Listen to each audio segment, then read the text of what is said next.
fantasy football picks and bets presented by Prize Picks. Week 4 DraftKings pricing early look with Pete Overzet is coming up in just a second, but I need to remind you to deposit at prizepicks.com using code MMN. There's also a link down in the description where you can do that. You can always update yourself on the 7-Eleven challenge for the Mayo Media Network's prop contest up on Prize Picks. Even if you haven't played it yet, if you just fill out an entry for $7.11 every single week using either Thursday or Sunday guys on Prize Picks, you're eligible for a $50 bonus if you go 5 of 5. Plus, you get 10 times your winnings. So it's actually 17 times your winnings just by playing a $7.11 entry. No Monday night guys, by the way, just Thursday, just Sunday. So that's a hack that you can have there. So if you just deposit, deposit $100, they'll give you $100. And you can just play these $7.11 entries that will pay you over $100 every single time you go 5 of 5. So I highly recommend you go do that. And when Pete does his walkthrough, you can complement that with a membership at runthesims.com. You want to make your own lineups and you want to make a bunch of them and tell the computer what to do. Run the Sims has got you covered on that. It's got the Opto, the advanced stats hub, the player prop tools, the matchup comparisons, and the single game simulator, all completely customizable. So runthesims.com/Mayo to get yourself a discount. Without further ado, here's Pete Overzet. All right, guys, Peter Overzet back here on the Mayo Media Network, ready to do a first look at the Week 4 salaries. These are fresh out of the oven. I am recording this on Monday, early evening. So as usual, caveat, lots of injuries, lots of things that will impact the slate as we go throughout the week. So this is our chance to just get familiar with the salary, see if anything jumps out. And then, of course, the other wrinkle we have is tonight we have a pretty good game, the Cowboys and the Eagles. Those guys are both on the main slate as well in pretty interesting spots. The Cowboys play the Panthers this week, and KC plays Philadelphia this week. So obviously anything big that happens on Monday night isn't going to be baked into these salaries. And those two games I just mentioned are 2 of the 4 games we have on the main slate with over a 50-point total. So we have Carolina, Dallas, KC, Philly, Arizona, Los Angeles Rams, and Seattle, San Francisco. Those are our potential shootouts for this week. Let's get into it right now. I will pull up the salaries here. And we will, as always, start at the quarterback position. Not a ton surprising here on the upper end. We do see Patrick Mahomes is now all the way up to 8.1K. He's going to be pricey, but of course he does always have the highest ceiling on the slate. We see Josh Allen up here coming off of his monster 40-point game. I also think this tier includes Kyler Murray and Lamar Jackson. No one needs to spend a ton of time talking about them. If I were to point out one guy who I think has a ceiling to keep up with these guys that might not be up here salary-wise would be Dak Prescott. Dak Prescott at 6,700 in this potential high-scoring game against Carolina seems like a very good spot for Dak Prescott at home here. I know Carolina's defense has looked pretty good to start the season, but I still always believe that a good offense is going to win out versus a good defense. So Dak Prescott definitely checking those boxes for me in that sweet spot there. If we're going to look more in the mid-range as well, I think some other guys that jump out is Jalen Hurts. We just know what Jalen Hurts can do on the ground. It gives him such a high floor. Matthew Stafford at 7,000. He is, clicking on all cylinders right now. Finally got the deep ball going with Deshaun Jackson this past week. So I think Matthew Stafford is interesting. And of course you have Russell Wilson as well. We haven't quite got the game where it's just gone fully nuclear. The first few weeks, it was Tyler Lockett weeks. This week, it was a DK Metcalf week. I think there are potential outcomes where we do get the kind of Russell Wilson 40-point game. I don't know when it is going to be, but against San Francisco, those divisional games can seem to always go in one of two directions. It could be the absolute barn burner shootout, or sometimes they play each other tough, low scoring. Normally the tough, low scoring version of divisional games happens later in the season. So I am a little interested in the Seattle San Francisco game with that total, with how many points these teams can score. If we want to flip it and look at potential values, I am hesitant to even say this name because he burned everybody in week 3. And that is, of course, Justin Fields. He is coming in at, let's see here. Justin Fields is at 5,200 this week. And look, I get it. He didn't perform well. He only had 3.92 fantasy points, which almost looks like his fantasy points when he wasn't even starting and just coming in for Andy Dalton. And I think the actual real fly in the ointment here is his health. He injured his hand. He isn't guaranteed the starting job for Sunday's game against the Cowboys, per Kimberly A. Martin of ESPN. So that will be one to watch. But I will just say, at his salary, the Browns were a very tough matchup for him this last week. They got a ton of sacks. I think this spot here for Justin Fields, if he is healthy, if he gets the spot, would be much, much better for him here, home versus Detroit, who has been just giving up a ton of points. So I'm not fully ready to abandon Justin Fields, but it's one we're going to have to watch as far as the injury stuff.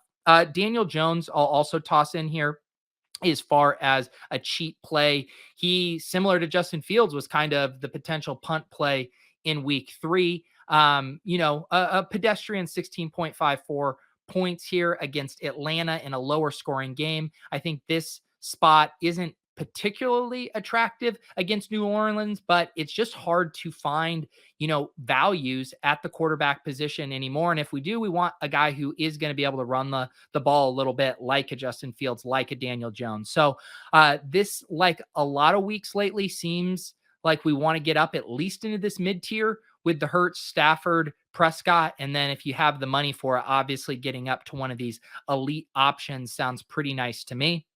Let's head over to running back now. We do have, we see Christian McCaffrey up here at 8,700. It sounds like he is not going to play, so we can go ahead and kind of rule him out. That leaves, at least at the top end, is Derrick Henry and Alvin Kamara. Again, both of those guys had great week 3s. Derrick Henry rushed the ball 28 times and continues to get some work in the pass game. He didn't absolutely smash here, only 22.4 points, but we feel very, very confident about Derrick Henry's role. And now he gets the Jets. The Jets just gave up a ton of running back production to Melvin Gordon, to Javonte Williams. I expect that Derrick Henry is going to be extremely popular this week, and rightfully so. Alvin Kamara had a slow start to the season, as you can see here, but got back on track with 20 fantasy points against the Patriots. He's really their entire offense right now. 24 attempts, also adds in 3 receptions for 29 yards, gets in the end zone through the air. So Alvin Kamara, looking back to his old ways, I do think they're the elite plays up there. Dalvin Cook will be interesting as far as where he's at with his injury, if the team would potentially consider sitting him another week just because Alexander Madison looks so good. Although I will say Alexander Madison is priced up now a bit. He's up here at 6,600, priced over Zeke, priced over Miles Sanders, Jonathan Taylor, Carson Swift, Gibson, all of these guys who have proven track records here, but they're clearly trying to protect themselves against Dalvin Cook being out and Alexander Madison being a free square. So no free square for Alexander Madison, a pretty fair price there if Dalvin Cook is out. But based on his role, the catches are what I really get interested in here. And the fact that he had 8 targets last week would make him an incredible play at 6,600 if Dalvin Cook were out. Saquon Barkley here is pretty interesting to me at 6,700. I mean, he was basically back to playing all the snaps, getting a really full workload there, 16 rush attempts, 7 targets. He does find the end zone as well on the ground. And if, the thesis is true that he's back to being in that bell cow, then he is way too cheap here at 6,700. I'll also throw in Najee. I mean, Najee set the rookie running back record for targets this past weekend. Just an absurd amount of dump offs. He got 19 targets. He turned it into 14 receptions. Now, I will say contextually, Deontay Johnson was out, and I think that led to Big Ben not having his safety blanket in that short area of the field, and he responded by throwing Najee the ball a ton of times. So I don't know if we can expect that kind of volume. I think you'd be crazy to continue to expect that, but it is really nice to get that confirmation that he's going to be that involved in the pass game, and that gives him a really high floor and a high ceiling. So I think Najee is interesting. If we're going to look at values, some guys here that jump out to me, Mike Davis is really cheap down here. I mean, he just really keeps plummeting. Where is my Mike Davis? Mike Davis at 5,100 now. And I know Cordell Patterson has been heavily involved, but for this workload here, 12 rushing attempts, he's still getting plenty of targets, 6 targets, 7 targets, 4 targets. That price is starting to look pretty nice to me there at 5,100. I'm going to guess he's going to be pretty popular as far as cash games, just because he's going to give you that nice floor. I liked what I saw from Trey Sermon. He did get in the end zone. And what I liked most wasn't necessarily how he looked running the ball, but the fact that he was the only running back on the roster to even get a carry. They did, of course, use Kyle Juszczyk. George Kittle got a carry. They were using some other guys, but as far as the running backs themselves, it was all Trey Sermon. So he was inactive week 1, didn't play much week 2, but finally kind of took over this backfield in week 3. And if he is a rookie who's getting caught up to speed more, I think we could see a jump in his workload again. So he's jumping out early. CEH was the 4,800. Last week I was doing this show and I saw that price and my jaw almost dropped because it seemed ridiculous. He did pay off on that price tag very nicely, finished with 20.9 fantasy points. His price only comes up 600 now, up from 48 to 5,400. My guess is the field is going to be on him. That price is, it's probably getting close to fair. But just based on his usage, based on him getting a little work in the receiving game, as well as those 17 carries, the team just kind of keeps going back to him. I think if they had a better alternative back, they would maybe have to go away from him. But when you're looking at Darrell Williams and Jerick McKinnon as your options, I think you're going to have a long runway there for being inefficient. So I think Clyde Edwards-Helaire is once again going to be a decent play at 5,400. We'll just have to see how his ownership shakes out. I'll also mention Chase Edmonds down here at 5,500.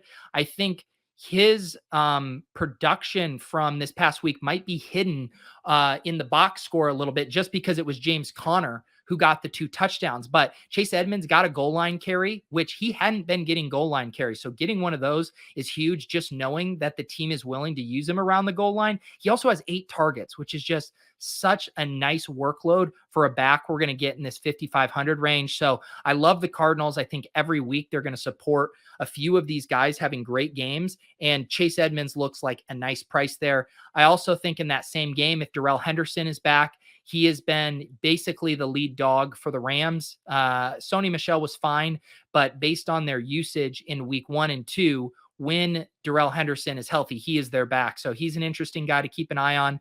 And then these are more tournament plays, but I still think DeAndre Swift is too underpriced for his role.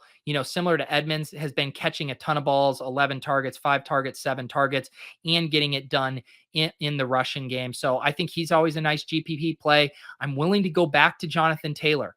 To me, this is a usage thing, not a talent thing. He was incredibly efficient. 10 attempts, 64 yards, 6.4 yards per carry. He's actually being outproduced in the box score by Nyheim Hines this year, but I thought Marlon Mack being a healthy scratch this past week was a good sign for Jonathan Taylor. And I think, he's not someone you're not going to touch in cash games, of course, but in tournaments here at 6,300, he stands out to me. And then one other name I'll just toss out. You guys saw Antonio Gibson rip off a really long screen pass he took to the house for a touchdown. He's still not getting a ton of targets. Here we can see, 5 week 1, but then 2 in week 2, 2 in week 3, which puts him again in the GPP play territory, not a cash game play, but always like the explosive potential that Antonio Gibson brings.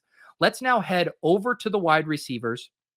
The story of the week the story of the year is after week 1, we haven't had all of these value wide receivers opening up. Week 1, we had all those rookies, and now things have really tightened up, and it's hard to find value here. So we'll try to see if we can spot anything here early in the week. Let's start with the ceiling guys, though. As usual, you have Tyreek Hill, who's been quiet the past couple of weeks. I assume his ownership is going to remain low because of that. 5.9 points 2 weeks ago, 10.7 points this week. But there's no concerns about Tyreek Hill. I think it's just teams, wanting to protect themselves over the top, trying to limit those big plays. That's why we continue to see Travis Kelce really perform underneath. So I'm not afraid of Tyreek Hill. We have Devontae Adams, of course. thought he for sure had a concussion on that hit he had last night, but he finishes with 18 targets, 132 yards, and a touchdown. Davante Adams is who we thought Davante Adams was. And then it's crazy to include this guy's name with these other stud wide receivers, but Cooper Kupp has earned it.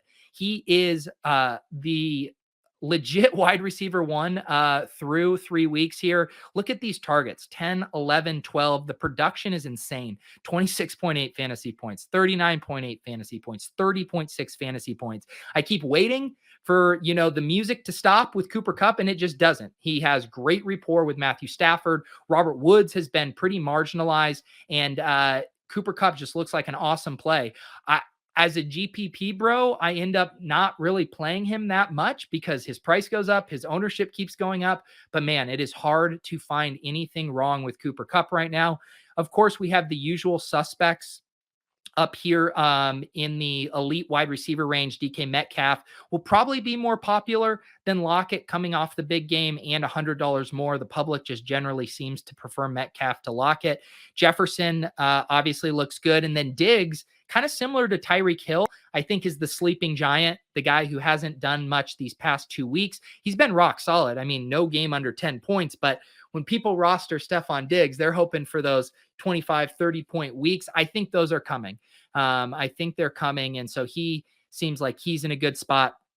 If we want to go down to kind of the sweet spot here, I think, as always, these Dallas wide receivers are underpriced relative to their role. I mean, CeeDee Lamb at 6,700 and then Amari Cooper all the way down here at 6,000 just seems kind of crazy to me. Again, week 1, 17 targets. Week 2, 5 targets. We'll see what he does tonight. But my guess is if Amari Cooper has a solid game tonight, he is going to be very popular at 6,000 here. It is a little harder to find values this week. I think looking down here, Cortland Sutton stands out to me. The Broncos are almost like the Ravens right now as far as a final destination with the Ravens running backs. KJ Hamler is now out for the season. So first they lose Judy, then they lose Hamler. I mean, Sutton's competition for targets, it's basically him and Noah Fant now. And I guess you could toss Tim Patrick in there, but Cortland Sutton looking pretty nice at this price tag. I mentioned Robert Woods. His price is really dropping. He's down here to 5,300. I think both him and Christian Kirk priced next to each other are going to be interesting because this is going to be a game I think we are going to want to target. Definitely shootout potential here. Christian Kirk coming off of a big game might be popular. I'm going to be looking at playing probably whoever is less popular of him and Rondell Moore in tournaments, but hard to deny what Christian Kirk's doing. And back to Robert Woods, I know that all the pendulum has fully swung to Cooper Kupp's side, but Robert Woods, I think, is still a decent part of this offense. And if you catch him in a high scoring environment, I think he's going to be able to capitalize. So don't completely write off Robert Woods. If we want to go a little cheaper than that, I think we could look at Jalen Waddle. Jalen Waddle looks like Jacoby Brissett's favorite target. He had 13 targets this past week, even with Will Fuller returning. So that stood out to me. I mentioned Rondell Moore, AJ Green in this game. I think those guys are always in play. Mecole Hardman's salary is up a little bit after last week. We do have a ton of injury situations to monitor in this range as well. Both of the Giants wide receivers, Darius Slayton and Sterling Shepard, left the game with hamstring injuries. So we could have some stuff open up there. Darnell Mooney jumps out to me here at only 3,900. He was 4,200 last week. He had back-to-back weeks with 7 targets and 8 targets. And then the entire team implodes against Cleveland. But for a while there, he was even looking like Justin Fields' preferred target to Allen Robinson, which sounds crazy, but the targets support it there. I think week 3 was an anomaly for this offense. So Darnell Mooney at 3,900 looks way too cheap. And then, of course, I think we could talk about KJ Osborne again. He did let people down in week 3. He had 9 targets and 6 targets in the first 2 weeks, and then all the way down to just 2 targets here. But no reason to be too concerned about KJ Osborne. I think it was one of those things where Conklin was the one who kind of got the production. But again, it's very hard to find wide receivers sub 4,000 that are viable starts. Maybe we see a flash from Quez Watkins tonight. He could become interesting. Maybe we see let's see, a Colin Johnson. If both of those Giants wide receivers are out, I think he started to get a little burn in this game, 7 targets. So Colin Johnson would be potential. So these are just kind of injury situations we have to monitor. But man, the salaries are making it tough on us. Not a lot of value plays jumping out. Let's wrap up here now with tight end. Of course, death, taxes, and Travis Kelce at the top end of the tight end position. He is now 8,100. I mean, his box score, I say it every week. It is absolutely insane. 3 straight games, over 20 points. You pay the 8,100 for Travis Kelce. You know what you're going to get, and you love it. It's like going to a nice steakhouse, and there's just no doubt that you are going to get a nice ribeye with a nice glass of wine and have a lovely time, even though it costs you a decent amount. I don't know if I love that analogy. I'll keep workshopping it. Bear with me. It was nice to see George Kittle get back involved. You know, he was really quiet the first few weeks. He does just miss the bonus there. But the fact that he had those 9 targets, at this point, I'm just praying for Trey Lance. Once we get Trey Lance, it can be total blast off scenario for the 49ers. Let's see. Other guys that have the upside here, of course, TJ Hawkinson. His targets really dropped. It was kind of a weird game against Baltimore there, but I think the first 2 weeks are far more indicative of TJ Hawkinson's role here, around 10 targets a game than the 2 targets. So I think he'll shape up as a nice play. And, Kyle Pitts, again, he finally gets a bit of a better matchup here. My concerns are not with Kyle Pitts, but just how conservative this Falcons offense has been. So again, he's probably going to end up being a little bit more of a GPP play than a cash play, just because of his salary and kind of the unknowns with this offense. But man, he still has a lot of upside. We mentioned Courtland Sutton as we move into the mid tier here. We mentioned Courtland Sutton, which means Noah Fant as well, with all these targets clearing. He looks really good to me if you're trying to save some salary at 4,300. Tyler Higbee bounced back after a poor week 2 where he only had 1 catch. He did get 5 for 40 and found the end zone. The thing with Stafford right now, both him, Higbee, and Woods just aren't one of his first reads, because he is willing to take the deep shots down the field to Deshaun Jackson. He is willing to make the tight throws to Cooper Kupp. So Higbee and Woods, their big days are coming. It's just going to be harder to predict, but that's what makes them such good tournament plays. I think if we go down here further, if we're really trying to find some values, I don't mind going to Evan Ingram at 3,000, especially if those guys are out with the hamstring injury. He returns for his first action of the season and gets 6 targets right away. 6 targets at 3,000 is nothing to, turn your nose up to on DraftKings. So that's pretty interesting to me there. I don't know how gross we really want to get here. Maybe we could toss out Jack Doyle. Jack Doyle, 8 targets in week 2, did come back down to earth in week 3, although Carson Wentz was basically playing on 0 healthy ankles. So who knows, could be a product of the offense. But man, like I said, wide receiver, tight ends, generally where we're getting our value plays, just not a lot jumping out. But we'll see if news happens to shake things up for us as the week goes on. I appreciate you guys watching. If you haven't used the tools over at Run the Sims is your next stop in the process for building lineups for week 4. You get your first look, you watch the videos here on the Mayo Media Network, and then you head over to Run the Sims. You run the 10,000 simulations and you see which players are showing up in the optimal lineups the most. And this really helps us kind of sift out the noise from the week, the narratives, all that stuff, and just shows us who is the math taking care of here, who is the math pointing to as being the good plays. And that's what Run the Sims does for us. So you can use promo code Pete over there, get 10% off any package. And you also get access to a private Discord over on my YouTube channel, youtube.com/Peter Overzet. You can become a YouTube member, gets access to the Discord. We talk all the time about the Run the Sims tools and how to become better DFS players. Thank you to Mr. Mayo for having me. As always, I'm here every Monday recapping a little bit of what happened in week 3 and looking forward to the next week with the first look salaries. Good luck this week, everyone. Stay tuned for more picks, more bets on the Mayo Media Network later this week.